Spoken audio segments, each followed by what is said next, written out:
Caitlyn Rose Case was born on January 25, 1989, and grew up in Louisiana.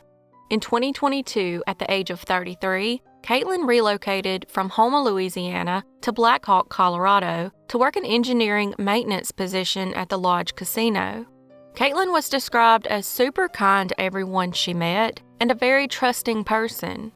On July 31, 2022, Caitlyn flew back to Louisiana from Colorado with plans to spend a few days with her family, purchase a black GMC Envoy from someone she knew, and then drive it back to her home in Colorado. On August 4th, Caitlyn began the nearly 20-hour drive back to her home in Colorado. She had stayed in touch with her family during the first day of the trip, but by the afternoon of day 2, she had unfortunately gotten lost after her GPS navigation inside the car stopped working. It also wasn't helped by her poor cell phone service. After getting lost, she called her dad, and he stayed on the phone with her and tried to help her figure out where she was and how to get back on track. However, he wasn't exactly sure where she was. Around 5 p.m., the call dropped, and she was never heard from again. Call records showed that she was traveling northbound on Highway 271 near Bogota, Texas. After the call dropped, her phone continued to ping off cell phone towers and showed she had continued driving north on Highway 271 toward Paris, Texas. At the rate she was going, she should have arrived in Paris, Texas around 6 p.m. Her dad kept trying to call her cell phone, but sadly, she never answered. Her family news service was likely spotty, especially if she ended up off the beaten path, but they figured she would reach back out at some point. They continued trying to call Caitlyn throughout the night, but she never answered. The next day, her father called the local police department in Houma to report his daughter missing. Houma entered Caitlyn's information into the NCIC database and immediately released license plate reader alerts in 9 surrounding states. On August 7th, 2 days after Caitlyn went missing, her cell phone records showed it pinged off a tower around Hugo, Oklahoma. Houma then alerted the Oklahoma authorities, and they searched the area but found no sign of Caitlyn or her GMC Envoy. The next day, August 8th, Caitlyn's dad decided to drive to Hugo and search for his daughter. However, much like Oklahoma authorities, he was unable to find any signs of her. On August 12th, 1 week after Caitlyn vanished, her brother was shown how to use the Find My Phone feature by a Best Buy employee. This allowed him to pinpoint the exact location of her phone. Caitlyn's father contacted the Hugo Police Department with the new information, and along with the authorities, they entered the private gated property where the phone was shown to be located. After entering the property, Caitlyn's father would find her GMC Envoy.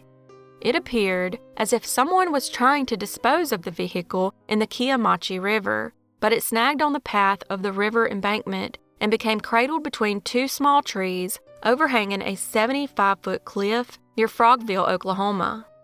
After being located, a local wrecker spent 3 to 4 hours bringing her vehicle back to solid ground.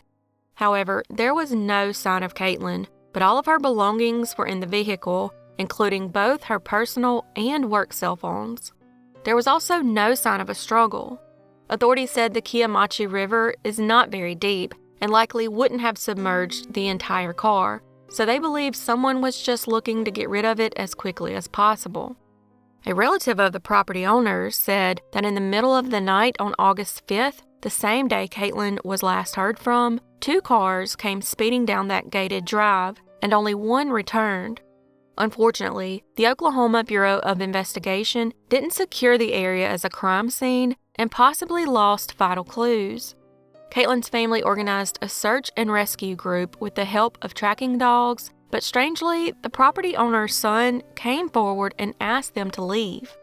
Authorities traced her route using cell phone data, Wi-Fi data, license plate readers, 911 calls, and credit card usage. One of the 911 calls received at 10:53 p.m. on August 5th was not dispatched by the 911 center and would have been crucial in finding out who was in control of the vehicle and might have been able to save her. the family reviewed all the information they were given and learned of several gaps regarding Caitlyn's last known location where she was speaking to her father. They figured out that all communication had stopped in the solar plant area south of Cunningham, Texas. There was no GPS data from 5:16 p.m. to 6:59 p.m., with the exception of a Wi-Fi hit at 6:10 p.m. on CR 17,300 Road southeast of Cunningham, where supposedly an eyewitness spoke to Caitlyn in his driveway. When he spoke with Caitlyn, she informed him that she had made a wrong turn. OSBI mapping then has her vehicle leaving Cunningham at 6:59 p.m. At 9:17 p.m., a license plate reader captured her car leaving Paris, Texas, going northwest on a local road called FM 79. What's also strange is Hugo, Oklahoma is a straight shot north of Paris, but her car was seen heading northwest away from Hugo. Yet, 2.5 hours later, her car appeared in Hugo. At 11:46 p.m., less than an hour after that mysterious 911 call, her car entered the private property in Hugo, Oklahoma, where it would remain until it was found a week later. Law enforcement found CCTV footage of her along her route, which they found by searching her bank records. They released a picture of Caitlyn at the gas station that evening, and at that time, everything appeared fine. Authorities believe that Caitlyn met with foul play, her vehicle was taken over by someone, and then they attempted to hide it. There are a lot of locations involved in this case, but I will try and sum it up. It appears she was heading northwest from the interstate toward Paris, Texas, got lost, and ended up in Cunningham, Texas, where she encountered a homeowner in his driveway. She then appears to have made it to Paris, Texas, and continued northwest on FM 79. Over 2 hours later, her car ended up in Hugo, Texas, and then finally in Frogville, which is southeast of Hugo, where it was ultimately dumped near the Kiamachi River. As of April 2023, Caitlyn has never been found, and this case remains unsolved.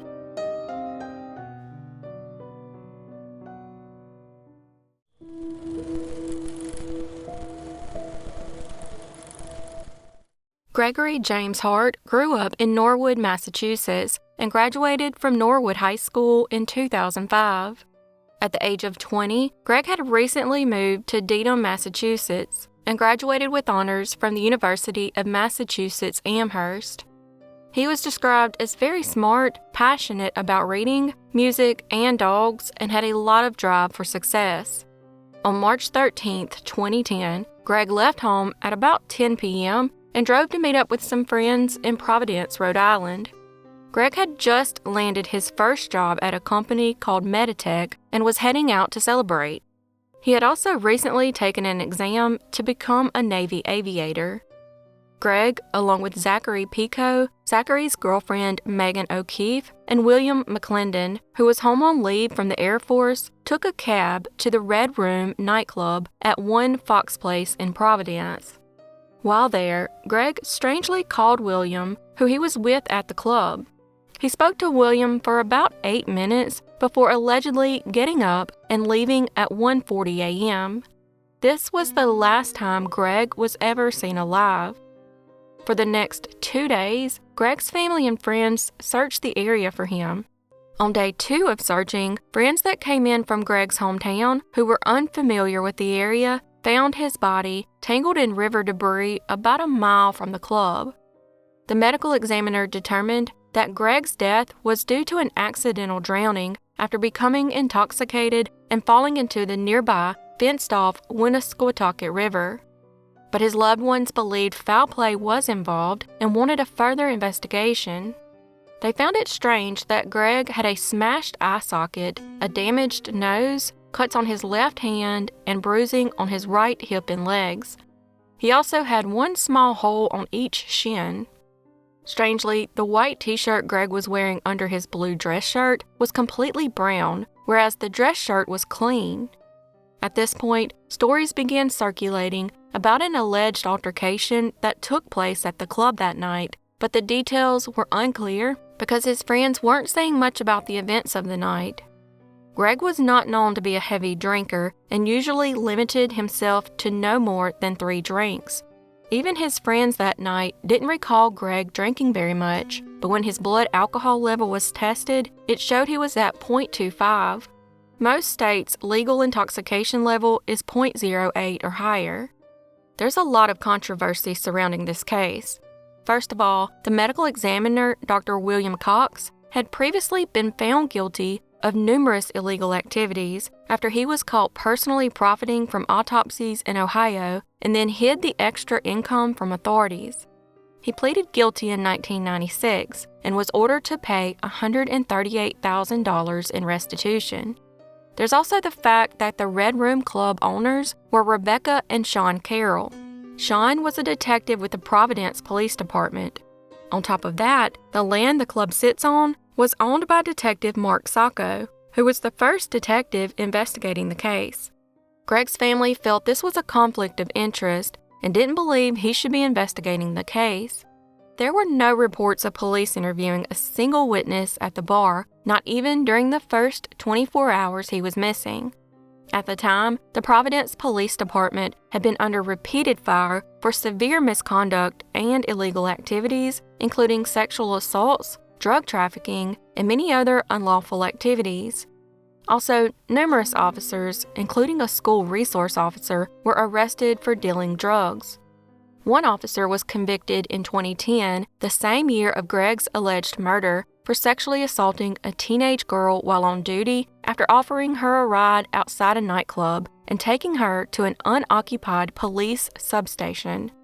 The officer left DNA behind and was seen on video surveillance leaving alone. Several minutes later, his victim, who had been sleeping or passed out, woke up, left the substation shortly after 3 a.m., and made her way to a relative's house in South Providence, where a family member called 911. A few minutes later, 3 police officers showed up, including, ironically, her attacker, to take a complaint about the alleged incident, which he did. He was also previously charged with sexually assaulting a 10-year-old girl and physically assaulting the director of the DMV. He was also charged with trying to extort sex from a well-known prostitute while on duty. Despite this, he was kept on the force for 13 years before finally being put behind bars. Initially, the police report following Greg's death said his phone and keys were found in the club's parking lot. However, 2 days later, another version said the phone was found in Greg's pocket. Greg's family received the phone from the police, but it was broken into several pieces. They were told that technicians from the state crime lab were unable to retrieve any information from the phone because of water damage. So, his parents hired a computer forensics firm that recovered data from Greg's battered iPhone, indicating it was never in the water, contradicting the police reports. The firm, Tech Fusion, was also able to extract call logs, SMS logs, and messages from the phone, but it's unknown what information the techs recovered or if any of it was helpful to the investigation. The company came to the conclusion that the phone was deliberately broken into pieces in order to prevent information from being retrieved. To this day, the 3 so-called friends with Greg that night have refused to talk to his family about what happened at the bar. The family suspect somebody beat their son and later dumped him in the river. A video taken around the time of Greg's death will give you an idea of the type of place the Red Room was.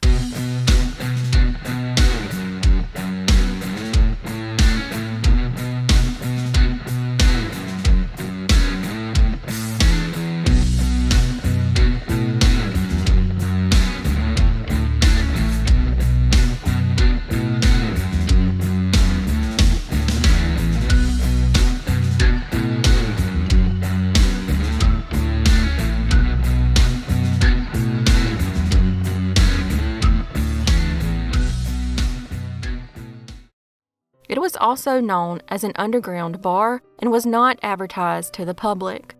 Immediately after his death, the owners changed the bar's name to Saints and Sinners Lounge. So what do y'all think? Was Greg murdered or just a victim of an unfortunate accident? Let me know in the comments below.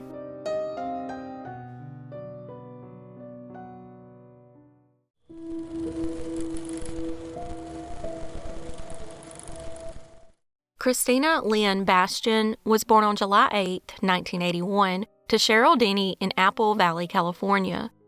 In her 20s, she was diagnosed with bipolar disorder but was on medication, and the condition was reportedly stable. When Christina was 34 years old, she was living in an apartment on Laguna Road in Apple Valley near her mother and 4 younger sisters. She was saving to buy a home while working towards a master's degree. After recently graduating from college, she became a freshman and sophomore English teacher at Silverado High School in Victorville. In the summer of 2015, Christina decided to get off her medication with the alleged approval of her physician and family because it had caused her to put on some weight. For a few months, Christina remained stable and thought, as a devout Christian, that God had healed her. She considered the journey a test of her faith. However, by the end of October 2015, things had started to unravel. She had been involved in a car accident that left her vehicle totaled. Then on October 29, 2015, someone tried to break into her home, causing her to start acting paranoid and erratic. At this point, she became too frightened to remain in her apartment, and on October 30th, she packed up her belongings and left. She then took her phone's SIM card out, broke the phone, and then strangely drove 350 miles to Phoenix, Arizona. The next morning, she called her mother from Phoenix to inform her where she was. Christina then drove back to Apple Valley to attend the Harvest Festival at the Apple Valley Faith Center, where her mother was the senior pastor. At the church, Christina reportedly told her brother-in-law that she didn't want to be Christina Bastian anymore and wanted to disappear. She also said she was considering taking a long break from her job to figure out what to do with her life. When the event ended, Christina drove to a friend's house in Apple Valley, where she was supposed to stay the night. At the time, her truck was loaded with personal belongings she had previously packed from her apartment.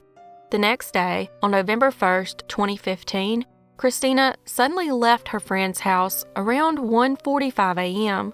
She took her dog, a white and tan Maltipoo named Coco, with her and drove away in her truck. She left her wallet, license, bank cards, and eyeglasses behind at her friend's house, which is strange considering her very poor eyesight.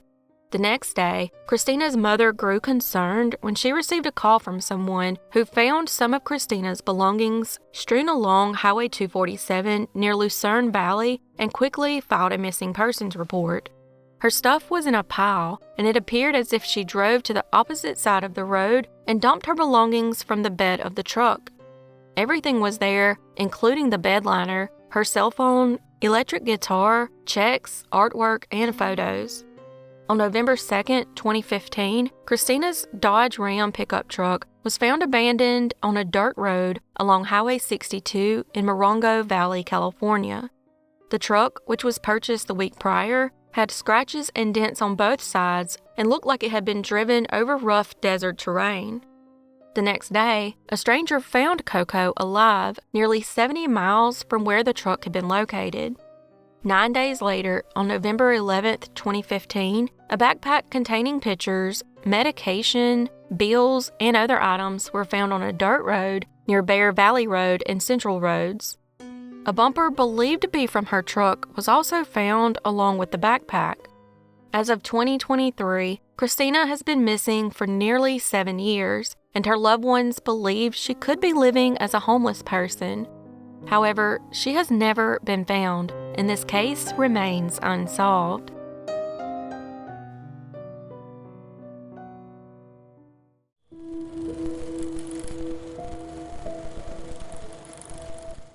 Darlene Russell was born on October 5, 1959, and was one of 12 siblings. At some point during her youth, the family moved from Kentucky to a small house on 1st Street in Connorsville, Indiana. Darlene would then marry a man by the name of Jerry Hall, but the relationship wouldn't last, and the two would quickly separate. After the separation, he moved out of the area, and Darlene moved back into the family home with her mother. On September 19, 1981, 21-year-old Darlene was bar hopping with some friends and was seen that night at Jerry's Bar and the Lamplight Cafe. At 4:30 a.m., she decided to call it a night and was seen leaving Cozy Corner. This was the last time she was ever seen again, or was it? The lead detective in the case said that Darlene was last seen intoxicated outside the Cozy Corner, but her brother would later come out and say that the family actually saw her again after this. According to the brother and Darlene's mother, they spoke with Darlene the very next morning. She told them she was going to hitchhike with some friends to Kentucky. She then told her mom goodbye and said she would see her for her birthday in a week or so. However, 2 days later, the family received some devastating news. On September 22, 1981, a passerby on the Fayette County Line Road in Wayne County noticed a pair of blue jeans tangled in a barbed wire fence bordering a field. When he pulled up to investigate and looked over the fence, he found Darlene's partially clothed body. An autopsy revealed that she had suffered several blows to the head and a fatal knife wound. The medical examiner estimated she was pregnant and had likely been killed around 2 days earlier. This would put her date of death on Saturday the 20th, the day her family last spoke to her. She allegedly had made plans to tell the father about the pregnancy, but never got the chance. Unfortunately, it's not known if DNA from the unborn child was ever collected. The fact that the Fayette County Road is not heavily traveled and that Darlene was discovered only around 8 miles from where she was last seen led to speculation that her killer may have been a local person. Some even speculate that the father of her baby could be responsible for her death. In 2013, it appeared they might have a break in the case when an anniversary article published in the Connorsville News-Examiner generated 2 tips that contained valid information not previously made public. However, those tips never led to any arrest, and as of 2023, Darlene's murder remains unsolved.